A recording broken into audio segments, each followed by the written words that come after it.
Hola Rodrigo, ¿cómo estás? Hola, Oye, hola, muy bien, Everest. ¿Y tú?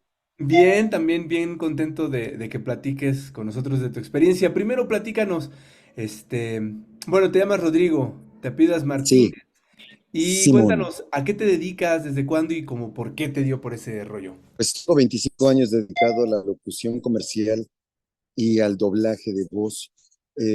También, además, soy docente. En principio, soy actor, egresado de Bellas Artes, y fundé mi propio proyecto de escuela que se llama Vox Studio, entrenamiento vocal. En él entreno personas que están interesadas en la locución, el doblaje, la actuación y el canto. Pues nada, el doblaje y la locución, pues me han acompañado estos 25 años con varias marcas como Canal 22, el Canal Cultural de México, que fue donde te conocí, Ujú, ujú. este, Honda Acura, Santander, si es 5G, es Telcel, mm, la Feria de Chapultepec, no sé, hay varias marcas que ¿Cómo fue que transitaste de la actuación a qué fue, al doblaje o a la locución primero? ¿Y qué encontraste allí? comencé por la locución, porque mi primer cuenta de locución fue con Clean Bebé, Suave Elastic, así muchísimo tiempo. Todavía doblaban a los niños, después ya ves que los niños los ponían a Ajá. masticar chicle y pues Mm, todavía les hacían las voces algunas locutoras y actrices. Bueno, es que yo empecé a estudiarlo, pues porque yo lo hacía en mi casa, yo hacía mucho doblaje de lo que ahora se conoce como el fan dub, pues yo lo hacía hasta que la maestra Tena Curiel se anuncia en el radio y me dio a mí la pauta para comenzar a estudiarlo. Ahí fue donde capté mi primer cuenta de locución y después me fui conectando ya más con el doblaje, que fue lo que realmente me apasiona, porque en ello encontré mucho desarrollo a nivel actoral, a nivel técnico vocal, que es ¿A lo ti quién te da llamado? O sea, primero ya estás en una cartera de clientes, vas a un casting, recibes el texto previamente antes de llegar a cabina. ¿Cómo es el proceso? Por favor, ¿me puedes explicar? resulta que uno va y se reporta en las empresas de doblaje. Reportarse es este proceso en el que los actores se dan a conocer con los directores. Eh, digamos que son los directores los que van a tener un poco la última palabra para saber quiénes van a estar en su reparto. Uno va y se da a conocer yendo a sentarse en las grabaciones y esperando a que uno de ellos te dé una oportunidad. Cuando esto pase, pues lo idóneo sería que uno estuviera preparado mucho para que en cuanto llegue esa oportunidad, pues lo des todo y lo des bien y que funcione tu voz, tu actuación, tu trabajo. Luego, una vez que ya te seleccionan, que ya le gustaste tu trabajo, ya le gustó al director o a la directora, pues te comienzan a llamar y esto ya hace un antecedente en una empresa, por decirlo algo. Primero papeles muy pequeños, ¿no? Incidentales, se les conoce a estas personas que de pronto, ya sabes, el mesero señor, su cuenta. Y pues no falta, ¿no? Que de pronto pasa que uno de esos personajes se vuelve más importante, lo cual te puede dar por la oportunidad de que se conozca más tu trabajo y así comienza un poco la bolita a desenrodarse, ¿no? No, nadie te da el texto antes. El texto lo conoces en el momento en el que llegas a la grabación. Eso es lo que lo vuelve tan adrenalínico este trabajo, porque hay que hacerlo. Escuchas una vez el audio original y en la siguiente ya grabas. Hemos visto videos en las redes donde están varios actores simultáneamente grabando, bromean entre ellos, etcétera. Cada quien con su atril, sus hojas impresas, ¿no? Etcétera. Sí, sí. Pero bueno, me supongo que eso pasaba hace 80.000 millones de años. ¿Cómo es ahora? Ponen la pantalla con un recuadro en donde está el video y en la otra mitad de la pantalla está el texto, ya sea en un PDF o ahora en un Excel ¿Mm? en el que pues solo te muestran los diálogos de tu personaje. Entonces, vamos uno tras otro, ya no nos detenemos tanto a ver la escena, sino vamos directo al diálogo y así acabamos más rápido el llamado, porque ahora, como bien entenderás exactamente, hace 1000 años se podían hacer estas sesiones con varios actores simultáneamente en el atril, pues porque no había tanta producción ¿Mm? de video, de material audiovisual como el que hay ahora. Esta producción es exponencial y cada día crece más y más, entonces no hay tiempo ya para hacer ese trabajo tan artesanal, porque, pues bueno, uno requería que los actores estuvieran todos muy duchos en el trabajo de la sincronización para que la toma saliera bien, y más que había unos 6 u 8 actores, ¿no?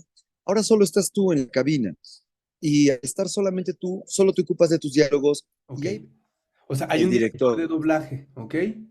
Sí, ese es el que más o menos va guiando el tono de los diálogos, la intencionalidad. Cuando hablo del tono de los diálogos, es pues literal, ¿no? Hay directores que te lo piden muy, muy natural, muy como si hablaras con un amigo, lo más natural posible. Hay directores que son muy formales, ¿no? O sea, que cuidan muchísimo la dicción, que cuidan así a Mm, pie y juntillas el uso del lenguaje de una determinada manera, ¿no? Depende del director que le va a ir dando un tono al tipo de doblaje, porque depende de la película, depende del tipo de actuaciones que tengamos a cuadro. Hace poco yo me escuché en en una novela rusa y decía, pero ¿por qué me oigo en esta cosa tan formal? Pero es porque así es la estructura incluso de la novela, pues, o sea, tú ves una novela o uno puede darse cuenta de cómo está estructurado el guión de una novela. Todo es tan formal, así cuadros muy específicos, un diálogo yo, otro diálogo tú, no hay naturalidad en ello, pues. mm. Entonces, ya desde el material mismo no hay naturalidad. Por eso, cuando yo me enojé conmigo mismo diciendo, ¿por qué no te oyes natural? Después también me pensé un rato diciendo, bueno, es que estoy imitando al otro actor y el otro actor no está siendo natural, así que no se puede hacer mucho. No es como que tú puedas cambiar completamente la actuación en Mm. aras de la naturalidad, puesto que la naturalidad está dada por el tipo de actuación que fue marcada desde el inicio. ¿Cómo con qué materiales te encuentras más frecuentemente que vengan de algún otro idioma? Y resulta que a veces tengo más idioma en inglés, pero últimamente he tenido mucho en coreano, Ujú. mucho en japonés. Durante otro rato también hice mucho noruego. Eh, Ok, y ajá. de verdad, o sea, hay de todo. O sea, haz de cuenta que todo el tipo de materiales que tenemos aquí, por ejemplo, noruego, doblé uno que sería básicamente el Rápidos y Furiosos de Noruega. Ok, O sea, ajá. está de todo. Y la verdad es que yo tengo una predilección, pues sí, sí la tengo, pero generalmente no hago doblaje de las cosas que a mí más me gustan. En Canal 22 yo era muy feliz haciendo documentales. Los Ajá. documentales me gustaban mucho, pero actoralmente hablando, lo que a mí me gusta mucho es el realismo, me gusta Ah, mucho el cine de arte. Entonces, el realismo y el cine de arte son géneros que disfruto mucho cuando me llegan a tocar actuaciones así complejas, de ricas, pues sí, ¿no?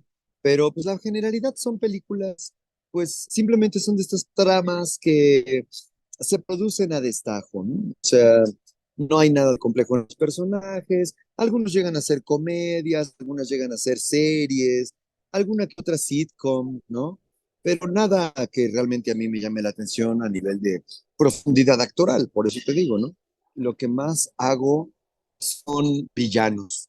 Me llaman mucho para ujú. hacer villanos, me llaman mucho para hacer gente de actuaciones con mucho peso. No, no, obviamente no me van a llamar para un chavito, pero generalmente son como actuaciones más, intensas y pesadas, ¿no? Entonces Ok. no lo elijo yo, pero es más o menos lo que más hago. ¿Qué contacto o cuál es tu relación con la gente que hace la traducción de los textos que tú tienes que doblar? ¿Cómo te llega a ti el texto? ¿Tienes forma de... Nulo. Ajá. Los actores ya no tratamos con los traductores, nunca. Mm, Eh, de hecho, creo que tampoco los directores, ¿eh?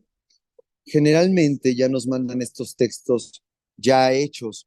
Lo que es cierto es que en doblaje, al menos, en los documentales sí, pero se puede hacer traducción literal. No siempre, pero sí es más fácil hacerlo. mm, El doblaje hay que hacer una adaptación porque no se está comprometiendo nada más la literalidad de la traducción, sino que además necesitamos que caigan en labios las palabras. Es decir, que casi que sean el mismo número de sílabas y que ciertas sílabas conserven la propiedad original. En este caso, las sílabas que tengan consonantes bilabiales, como la M, la P y la B, necesitan ser muy cuidadas, ¿sí? Como para que la traducción en español contenga una palabra que tenga esa sílaba en el mismo lugar donde la tuvo el idioma original. Hay muchos traductores que sí la tienen que adaptar y sí hacen esta labor. Adaptar en labios es un arte, porque hay que conservar el sentido del lenguaje a la vez que se conserva el lip sync. Mm, A veces pasa que el texto llega mal traducido o mal adaptado.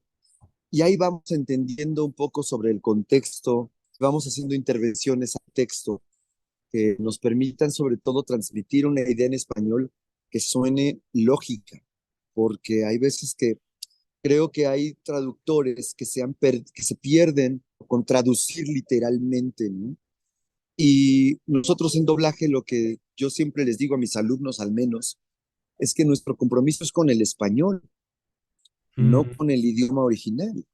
Es ujú, decir, nuestra, nuestra tarea, nuestra misión es hacer que el público en español entienda ujú. eso que estamos viendo, que lo pueda hacer propio, ¿no? Esta tropicalización también es parte nuestra a la hora de decir una palabra que el público pueda identificar correctamente, ¿no? Porque efectivamente, si uno tradujera la literalidad, aquello sí termina, lo hemos visto, hay doblajes donde termina sonando muy extraño el español que no es porque sí estoy oyendo palabras en español, pero no me suena a que yo hablaría así o a que nadie hablaría así. Claro, bueno, pienso en ejemplos como los clásicos emparedado y, ¿no? Por ejemplo. Esos estaban ahí en favor, o sea, el de acuerdo, emparedado, neumático, ascensor, todo eso estaba ahí en favor de la adaptación de bilabiales, que es la que te decía. Ah, bien.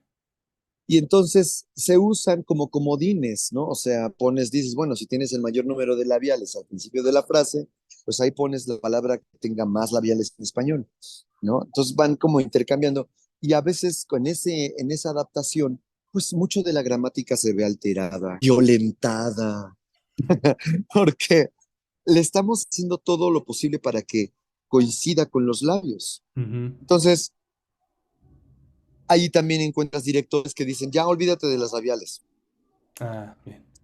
déjalo Ah, en español, ujú. ¿no?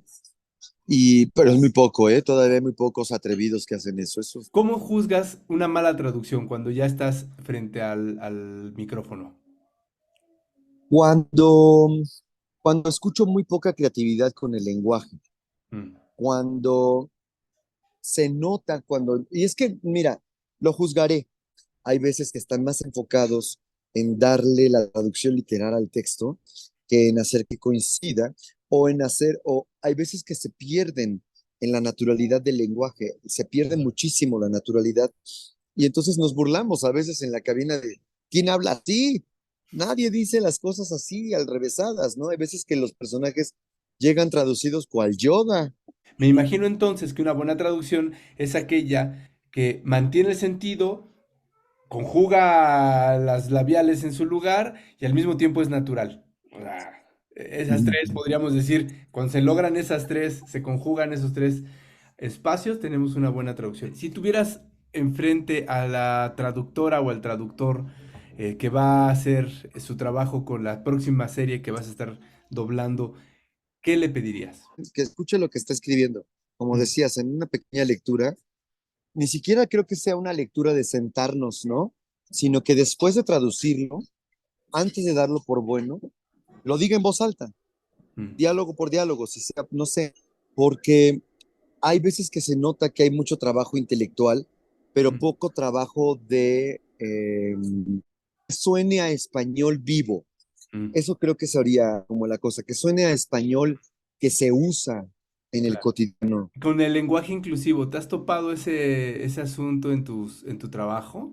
No, El no, E como plural, etcétera, ¿no? yo no me lo he encontrado y no he visto que alguno de mis compañeros lo haya reportado, Ujú. pero ¿sabes qué? Ya bastante difícil es que se entienda así como está. Mm. como para confundirnos todavía más, Ok. porque a veces pasa muy rápido. En doblaje tenemos que hablar muy rápido, porque el inglés es más corto. Mm, Entonces, a veces poco tiempo hay para que podamos decir una idea bien desarrollada, porque tenemos que hablar más rápido. Entonces, por una.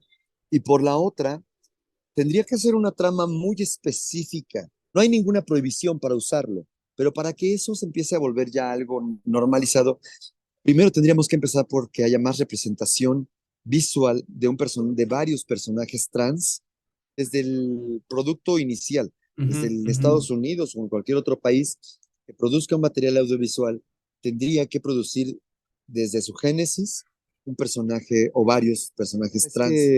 Lo estamos apenas vislumbrando. Sí es importante que ninguno de nosotros desconozcamos el uso del lenguaje inclusivo, no porque tú lo apliques en tu vida o no, sino porque te juro que va a haber más material de esto. Ujú. Ya hay castings en los que nos solicitan que sean voces no binarias. Ok. Y empieza a haber mercado. Tengo un alumno trans, y justo le dije, te tendrías que vender como la locución trans que no hay. Ujú.